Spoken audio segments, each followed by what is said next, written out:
ces événements, prédits autrefois par l'aruspice étrurien d'origine lydienne, sous le consulat de Torquatus et de Cotta, ont éclaté à la fois sous ton propre consulat.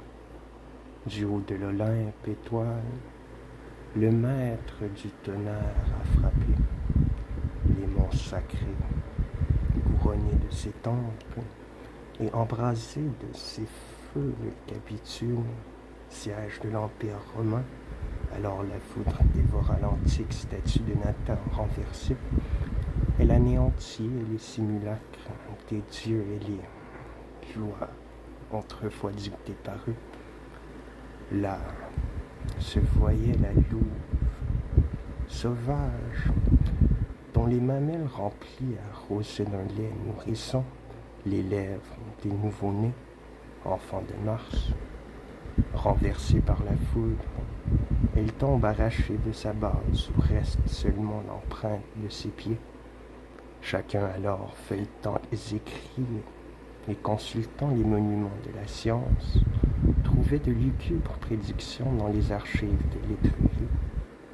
Tous ces livres conseillaient d'éviter les discordes fomentées par des nobles méditant d'affreux attentats. Ils parlaient fréquemment de l'anéantissement prochain des lois, ordonnant d'arracher aux flammes les villes et les temples et de protéger les citoyens contre les meurtriers conjurés. Tels étaient les décrets de l'immuable destin, à moins qu'on ne plaçât sur le sommet d'une colonne l'image sacrée de Jupiter tournée vers l'Orient, car le peuple et l'auguste Sénat ne pouvaient dévoiler les trames secrètes que, quand la statue, tournée vers le soleil levant, verrait elle-même la curie et le forum. Ce ne fut que sous ton consulat que cette image, après beaucoup de retard, fut enfin placée sur le sommet d'une colonne, et au moment même où Jupiter, le sceptre en main, brillait sur ce haut piédestal, les allobroges dévoilaient au Sénat et au peuple les complots tramés dans l'ombre par des assassins et des incendiaires. 13. C'est donc à bon droit que les anciens dont vous possédez les monuments et qui gouvernèrent les peuples et les cités au nom de la vertu et de la modération se distinguèrent par leur zèle ardent pour les dieux, servant en cela de modèle à vos pères, si remarquables même par leur foi, leur piété et leur sagesse sans égale. Ces vérités n'échappèrent point à la sagacité de ces philosophes qui, sous les ombrages de l'Académie ou dans le brillant lycée, consacrèrent à de studieux loisirs toutes les richesses de leur beau génie. Pour toi, tu te vis arraché du milieu de ces sages dès ta plus tendre jeunesse, et appelé par ta patrie pour défendre tout ce qu'elle avait de noble et de saint. Mais faisant trêve à tes graves soucis, tu viens quelquefois te délasser dans l'étude des lettres romaines et dans des exercices que tu nous destines. Iriez-vous donc vous prononcer contre la divination que je soutiens, vous l'acteur et le témoin de ces faits, vous l'auteur des vers élégants que je viens de citer? Demanderez-vous avec Carnéade pourquoi les choses se passent ainsi et par quel art on peut les prévoir? Je confesse en cela mon ignorance. Je dis seulement que vous reconnaissez tout aussi bien que moi que les faits s'accomplissent. C'est l'effet du hasard, me direz-vous. Quoi, serait-il vrai que le hasard pût réunir tous les éléments de la perfection et de la vérité? 4 D amènent par hasard le point de Vénus. Croyez-vous que 400 D puissent l'amener de même 100 fois? Des couleurs jetées à l'aventure peuvent figurer les traits du visage, Mais pensez-vous que l'on puisse, par un semblable moyen, représenter la beauté de la Vénus, de Cos? Qu'un porc trace la lettre A en fouillant la terre, vous viendra-t-il à l'idée qu'il puisse l'écrire l'Andromaque d'Ennius? Carnéade supposait qu'en fendant une pierre des carrières de Chio, on avait trouvé la tête d'un jeune faune. J'admets qu'on y découvrit quelque chose de semblable, mais rien sans doute de comparable aux ouvrages de Scopa, car il n'arrive jamais que le hasard imite parfaitement la vérité. 14. Mais parfois, les événements prédits n'arrivent pas. Mais quel art, parmi ceux qui se fondent sur l'opinion et sur les conjectures, est infaillible? La médecine n'est-elle pas un art? Combien de fois, cependant, ne s'est-elle pas trompée? Les pilotes ne se trompent-ils pas aussi? Comme le dit Pasuvius, l'armée des Grecs et les pilotes, guides de leurs nombreux vaisseaux, à leur départ de Troie, ne s'amusaient-ils pas, dans leur joie, à voir les poissons se jouer dans les flots, spectacle dont ils ne pouvaient se lasser? Mais bientôt, vers le coucher du soleil, d'épaisses ténèbres, produites tout à la fois par le vent et la tempête, s'étendirent au loin sur la mer furieuse. Ce naufrage de tant de rois, de tant d'illustres capitaines, a-t-il anéanti l'art de la navigation, pour avoir vu dernièrement un grand général s'enfuir après avoir perdu son armée? Nierons-nous l'art de la guerre? Enfin, la raison, la prudence n'ont-elles plus rien à faire dans le gouvernement de la République, parce que Pompée s'est trompé souvent? M. Caton, de temps à autre, et Cicéron lui-même, quelquefois.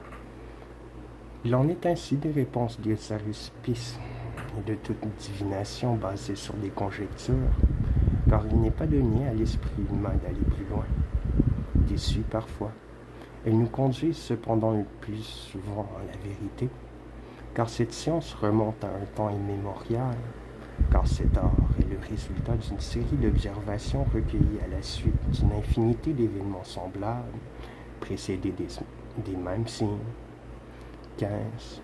Vos auspices n'approchent-ils pas de la certitude?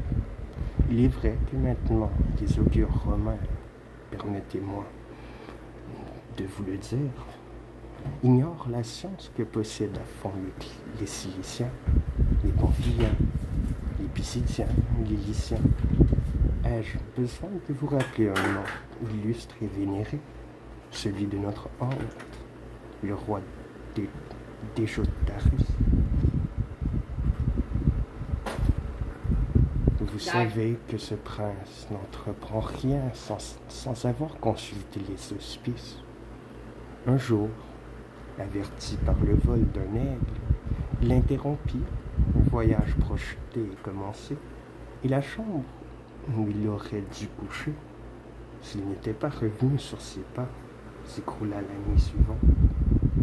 Je l'ai entendu dire qu'il avait souvent ainsi discontinué d'autres voyages entrepris depuis plusieurs jours, mais ce qu'il y a de plus beau dans sa conduite, c'est que, dépouillé de sa tétrarchie, de son royaume et de ses richesses par César, il persiste à ne pas se repentir d'avoir suivi les auspices qui l'engagèrent à embrasser la cause de Pompée. Fidèle à son devoir et à la fois juré, il trouve que les oiseaux l'ont bien conseillé, puisqu'il a défendu, les armes à la main, l'autorité du Sénat, la liberté du peuple romain et la dignité de l'Empire, acheté au prix de son royaume. Cette gloire ne lui semble pas trop chère. Voilà vraiment un augure. Pour vos magistrats, ils se servent d'hospices forcés, car de la manière dont on présente la nourriture au poulet, il faut de toute nécessité qu'en mangeant, il s'en laisse tomber quelque peu plus tard. Cet hospice, que j'appelle forcé, vous l'appelez, vous, tripudium solistimum, nom qui appartient l'hospice libre tiré, selon les règles, de la nourriture tombant naturellement à terre. C'est ainsi que, par la négligence du collage des augures, on a entièrement perdu et abandonné bon nombre d'hospices et d'augures, comme s'en plaignait déjà de son temps le sage Caton. 16. Autrefois, les États ou même les particuliers n'entreprenaient aucune affaire importante sans consulter les augures. N'avons-nous pas encore des augures dans chaque mariage? 20 titres qui conservent du moins les souvenirs d'un antique usage. Maintenant, dans les grandes occasions, bien que cet usage aille en s'affaiblissant,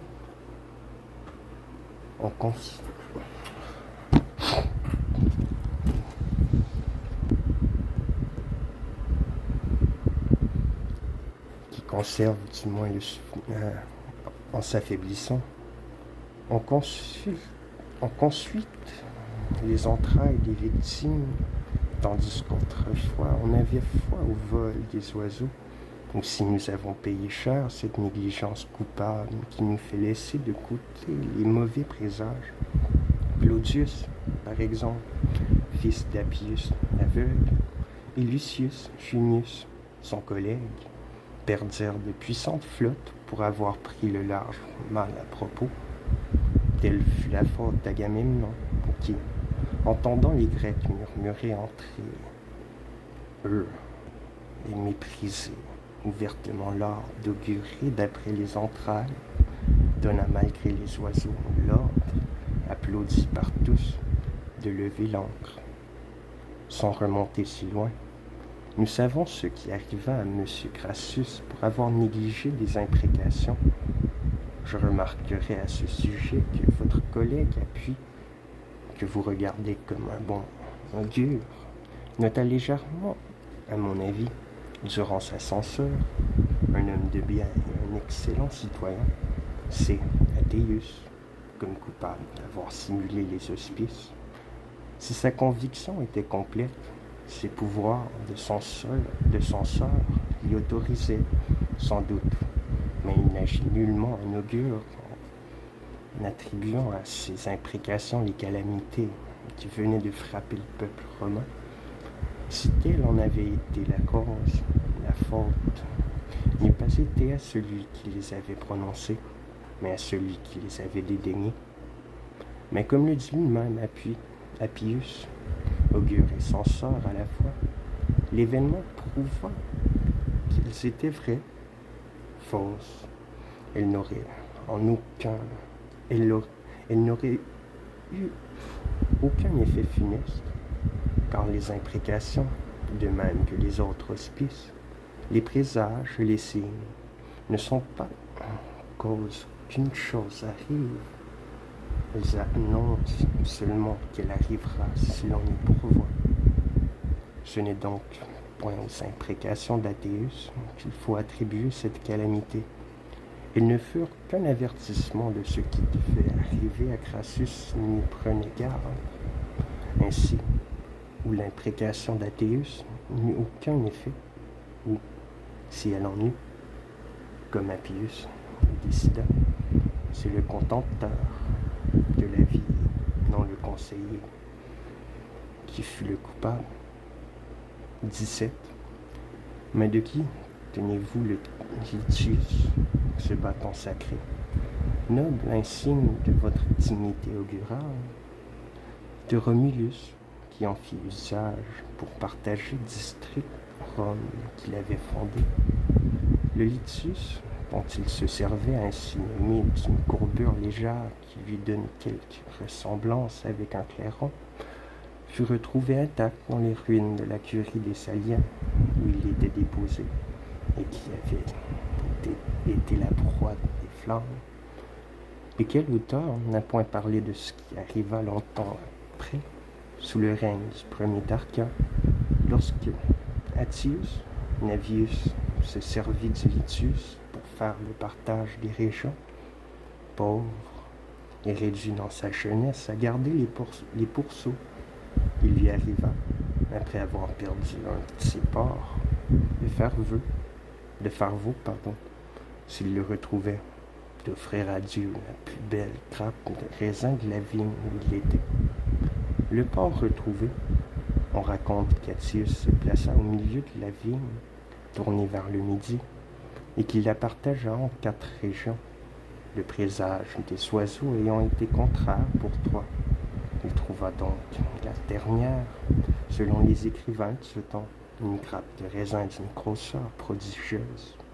Cette nouvelle s'étant répandue, les voisins de Navius vinrent tous les consulter, et il en tira bientôt tant de gloire et d'autorité que Tarquin l'Ancien le fit appeler près de lui. Ce roi, pour éprouver la science augurale de Navius, lui demanda si la chose à laquelle il songeait alors pouvait se faire. Celui-ci répondit affirmativement après avoir pris les augures. Tarquin déclara alors qu'il songeait si l'on pourrait couper un caillou avec un rasoir. Atius Navius reçut l'ordre d'essayer.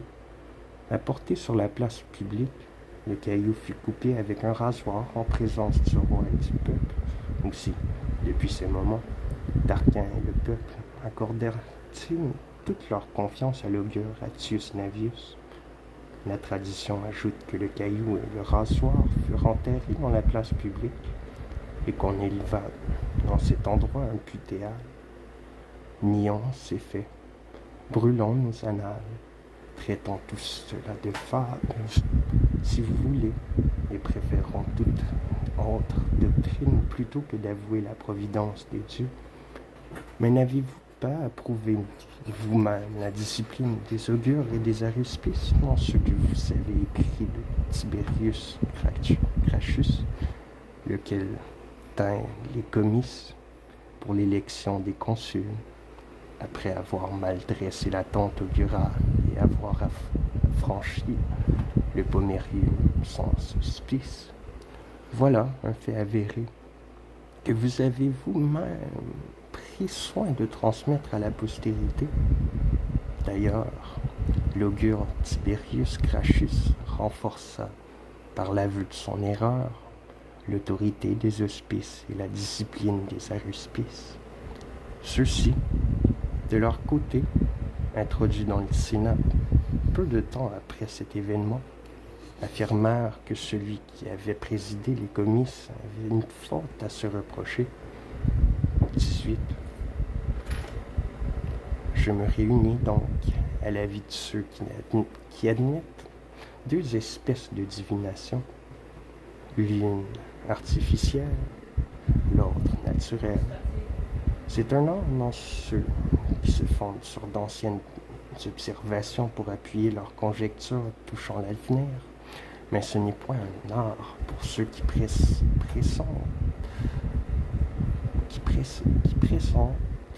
pressentent les choses futures, non par le moyen de la raison ou de conjectures fondées sur des observations soigneusement enregistrées, mais par une sorte d'excitation de l'âme, de mouvements libres et désordonnés, comme cela arrive souvent dans le sommeil, et quelquefois au devin furieux, tels que Bacchis, le Béotien, Épiménide de Crète et la Sibylle Érythrée. Tels sont aussi les oracles, non lorsqu'on les tire au sort, mais lorsqu'ils sont le résultat d'une sorte d'enthousiasme et d'inspiration divine. Ce n'est pas que l'on doive dédaigner les sorts, s'ils sont, pour eux, l'autorité de l'Antiquité, comme ceux que ton dit être sortis de terre, consultés de manière à ce qu'ils répondent exactement à la question. Ils peuvent avoir un caractère divin, et quant à ceux qui se mêlent d'interpréter les oracles et les sorts, ils ne me paraissent pas moins approchés des devins que les grammairiens approchent des poètes dont ils interprètent les ouvrages. Pourquoi donc attaquer par la calomnie et je ne sais quelle subtilité d'esprit des institutions si anciennes, si solidement établies? Vous en ignorez la cause première, dites-vous. Elle est peut-être cachée dans les obscurités de la nature. Voilà des mystères. Ce n'est pas la science, mais le profit que Dieu a accordé à l'homme. J'en profiterai donc, et ton ne m'amènera jamais à croire que toutes les truanderies déraisonnées sur les entrailles des victimes, que tout un peuple se trompe sur les éclairs et les foudres, qu'il interprète mal les prodiges, lorsque si souvent les secousses, les tremblements de terre, les mugissements souterrains ont annoncé à notre République et aux autres cités tant et de si cruelles calamités.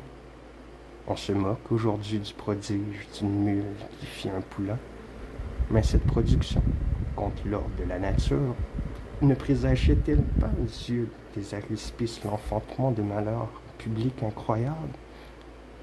Quoi donc, Caius Gracchus ne nous apprend-il pas, dans ses écrits, que son père, Tiberius Gracchus, fils de Publius, 2 fois consul, 2 fois censeur, chef des augures, homme sage et citoyen éminent, convoqua les aruspices après avoir surpris 2 serpents dans sa maison.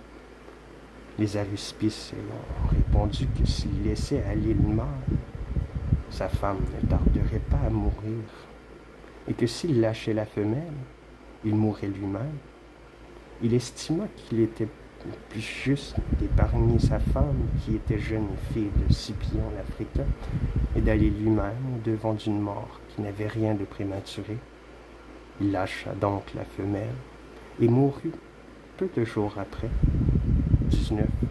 Moquons-nous après cela des aruspices comme de gens vains et frivoles, méprisant des pratiques approuvées par la sagesse éminente de Gracchus et revêtues de l'autorité des faits, méprisant aussi les Babyloniens et ceux qui, du haut du mont Caucase, étudient les signes célestes et la marche des constellations, taxant de vanité, de folie et de témérité ces peuples qui conservent, comme ils l'assurent, des annales remontant à 470 000 ans, traitons-les d'imposteurs qui ne font aucun cas du jugement que les siècles à venir porteront d'eux. Soit ce ne sont là que des barbares aussi vains que menteurs, mais l'histoire grecque nous trompe-t-elle aussi à propos de la divination naturelle? Qui ignore les réponses d'Apollon Pythien aux Athéniens, aux Lacédémoniens, aux Tégéates, aux Argiens, aux Corinthiens? Chrysippe a pris soin de recueillir d'innombrables oracles, tous revêtus d'autorité et de témoignages imposants. Comme vous les connaissez, je les laisse de côté. Tout ce que je soutiens, c'est que jamais l'oracle de Delphes nous acquit tant de célébrité, une renommée aussi universelle, n'eût été enrichie des dons de tant de peuples et de rois, si tous les siècles avaient reconnu la vérité de ses prédictions. J'avoue qu'il a perdu de son autorité, mais comme aujourd'hui sa célébrité a diminué en proportion de la vérité de ses oracles, on peut dire qu'autrefois il n'atteignait ce haut degré de gloire que par sa souveraine infaillibilité. Peut-être aussi cette force souterraine où l'esprit de la pitié puisait une inspiration divine s'est-elle évaporée à la longue, comme les fleuves que nous voyons se dessécher ou changer de lit en donnant à leur cours une autre direction. Je vous laisse à décider cette importante question, pourvu que vous m'accordiez ce qu'on ne saurait nier sans bouleverser toute l'histoire, c'est-à-dire l'infaillibilité de cet oracle pendant une longue suite de siècles. 20. Laissons là les oracles et venons aux songes. Chrysippe, à l'appui de ses opinions, en a recueilli un grand nombre dans leurs plus petits détails, à l'exemple d'Antipater, qui ne s'est attaché qu'à ceux dont l'explication a été donnée par Antiphon. Ces interprétations attestent sans doute la pénétration de leur auteur, mais leur importance n'est pas assez grande pour que nous les citions. Philistus, historien aussi savant que consciencieux, et de plus contemporain des faits qu'il nous transmet, nous apprend que la mère de Denise, tyran de Syracuse, rêva, pendant qu'elle portait cet enfant dans son sein, qu'elle accouchait d'un petit satyre. Les galéotes, comme on appelait alors en Sicile, les interprètes des présages, déclarèrent, suivant Philistus, que l'enfant qu'elle mettrait au monde serait longtemps l'homme le plus célèbre et le plus heureux de la Grèce. Vous rappellerai-je les songes cités par les poètes grecs et romains? Voici celui que raconte la Vestale d'Ennius. La vieille réveillée en sursaut apporte une lampe d'une main tremblante. Et la Vestale raconte en pleurant le songe dont le souvenir l'effraie encore. Eurydice, ô ma sœur, toi que chérissait notre père, la vie m'échappe, toutes mes forces m'abandonnent. Il m'a semblé qu'un homme beau de visage me saisissait et m'entraînait le long d'un fleuve, à travers les bois de saule, dans une contrée inconnue et pleine de charme. Ensuite, ô ma chère sœur, j'ai longtemps erré dans ces lieux, te cherchant et ne pouvant te serrer dans mes bras. Le sol s'est dérobé sous mes pieds.